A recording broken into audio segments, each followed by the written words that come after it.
Cricket इतिहास का एक ऐसा मैच जिसने इंडियन विमेन्स टीम को एक नई वजूद दी, क्योंकि उस मैच से पहले पूरी दुनिया इंडियन टीम को एक कमजोर और लाचार टीम मान रही थी और पूरी दुनिया इंडियन विमेन्स टीम को एक दया की दृष्टि से देख रही थी। और इसका मुख्य कारण था बीसीसीआई द्वारा इंडियन विमेन्स टीम को तरजीह नहीं देना, क्योंकि एक तरफ इंडियन मेंस टीम को आसमान में चढ़ाकर रखा जाता था तो वहीं एक तरफ इंडियन विमेन्स टीम की तरफ बीसीसीआई का ध्यान ही नहीं जाता था।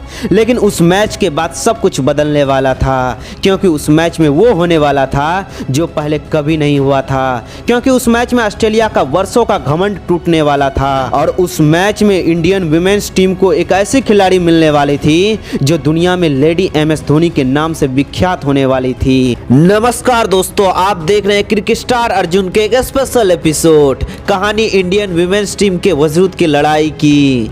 ये बात है साल 2017 में खेली गई विमेन्स वर्ल्ड कप की, जिसमें इंडिया अपने शानदार एफर्ट और संघर्ष के दम पर सेमीफाइनल में पहुंचती है। अब उसका सामना होने वाला था अपराजय ऑस्ट्रेलिया से। ऑस्ट्रेलिया का नाम सुनते ही ऐसा लग रहा था कि मानो खेल शुरू होने से पहले ही खत्म हो गई हो, क्योंकि सबका यही कहना था कि इंडिया ऑस्ट्रेलिया के सामने कभी टिक नहीं पाएगी। और इस तरह मैच शुरू होने से पहले ही इंडिया के हार की गाथा लिखी जा चुकी थी।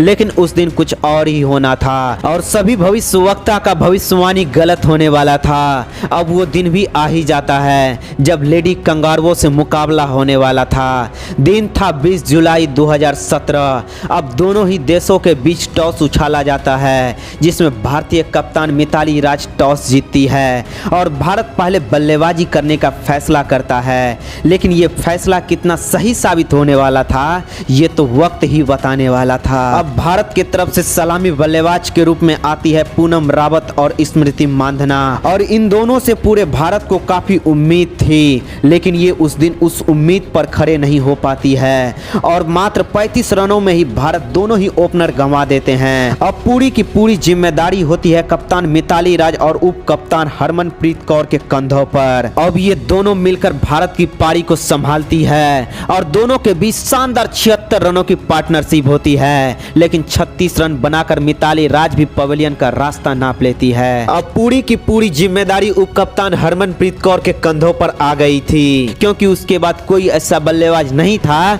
जो कि कंगारुओं के गेंदबाजों का सामना डटकर कर सके।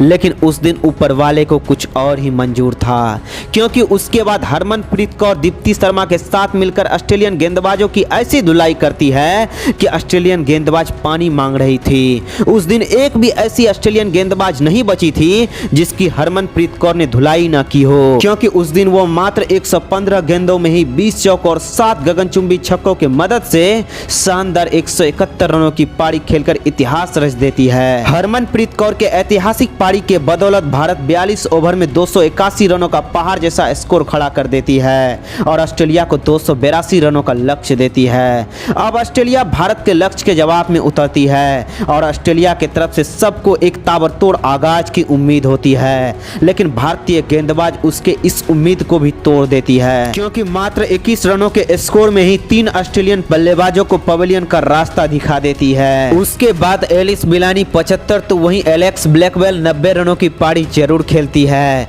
लेकिन वो अपने टीम को हार से बचा नहीं पाती है और 245 रनों तक आते आते ऑल आउट हो जाती है और इंडिया यह मैच 36 रनों से जीतकर फाइनल में प्रवेश कर जाती है और अपने सभी विरोधियों की बोलती बंद कर देती है। वैसे दोस्तों, यदि आप ये जानना चाहते हैं कि फाइनल में टीम इंडिया के साथ क्या हुआ तो कमेंट बॉक्स में ये जरूर लिखें, ताकि हमें आपकी मांगों को पूरा करने में मदद मिल सके। वैसे दोस्तों, आपके हिसाब से इंडियन वुमेन्स टीम मजबूत है या Indian men's team? Comment box में अपना राय जरूर लिखें। तब तक के लिए टेक केयर एंड बाय, और फिर मिलते हैं एक नए और शानदार वीडियो में।